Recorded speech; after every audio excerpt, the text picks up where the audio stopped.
Γεια σας, είμαι ο Τάσος Κανελόπουλος. Θα πάμε λίγο πίσω στον χρόνο, στο 2015, όταν για πρώτη φορά στην Ελλάδα κάναμε τις πρώτες επεμβάσεις Smile. Είμαστε με το VisuMax 500. Εδώ βλέπουμε πώς θα προσεγγίσουμε με το μηχάνημα αυτό. Βλέπουμε και την εικόνα που έχει ο ασθενής, το πράσινο reticule. Αυτή η λειτουργία του femto είναι για να κάνει το lenticular, το εντοβάθι φακικό κομμάτι του μηνίσκου που θα διαχωρίσει, και αυτό είναι το lamellar, είναι πιο επιπολής. Τότε η οδηγία ήταν ότι πρέπει να είμαστε στα 350 μικρά και έχουμε δημιουργήσει το lenticule, το μηνίσκο, ο οποίος θα αφαιρεθεί στη συνέχεια. Με το femto έχει τελειώσει η διαδικασία, μπορούμε να υπολογίσουμε πόσος χρόνος έπαιρνε, και εδώ έχουμε μπει με το ειδικό εργαλείο της Mendoza να βρούμε τα δύο πεδία. Το πρώτο είναι πάνω από τον μηνίσκο, άρα είμαστε τώρα στο lamellar pass που κάναμε δεύτερο με το femtosecond laser, και είναι κλειδί της επέμβασης Smile, και εδώ πρέπει να μπω με το ίδιο εργαλείο να πάω κάτω από τον μηνίσκο.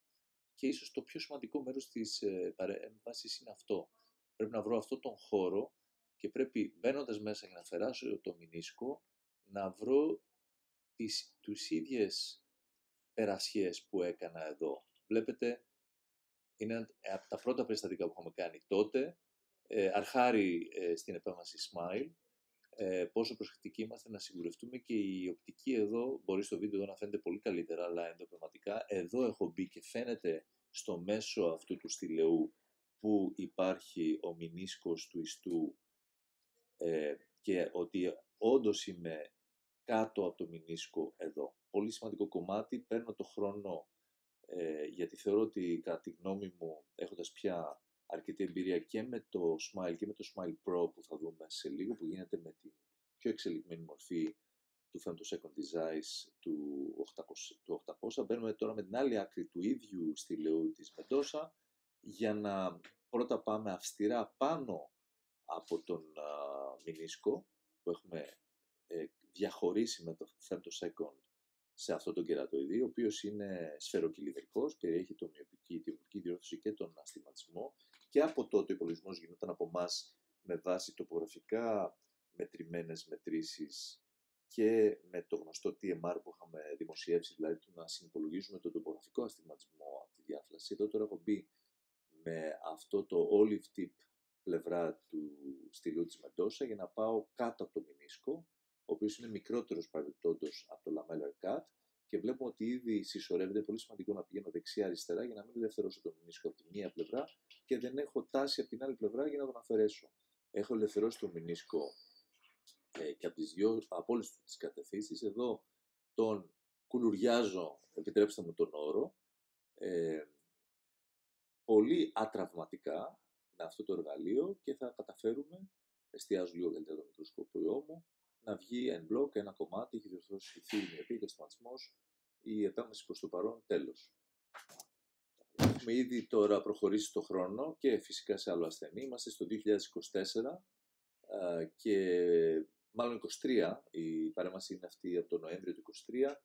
Είχαμε τη τύχη να είμαστε πάλι το πρώτο κέντρο στην Ελλάδα που δούλεψε με το VisuMax 800, τη νέα πια τεχνολογία της Zeiss. Δείτε σε σύγκριση με την προηγούμενη για πόσο μεγάλη διαφορά μιλάμε στην ταχύτητα. Παίρνει 7 με 8 δευτερόλεπτα για να γίνει όλη η διαδικασία. Πρώτα το lenticular cut εν το βάθη, μετά το lamellar στην επιφάνεια, και συνέχεια το Smile, ο κάθετος διαχωρισμός. Δεν θα χρησιμοποιήσω τον όρο τομή, γιατί προφανώς δεν κόβεται κάτι εδώ μυστέρι.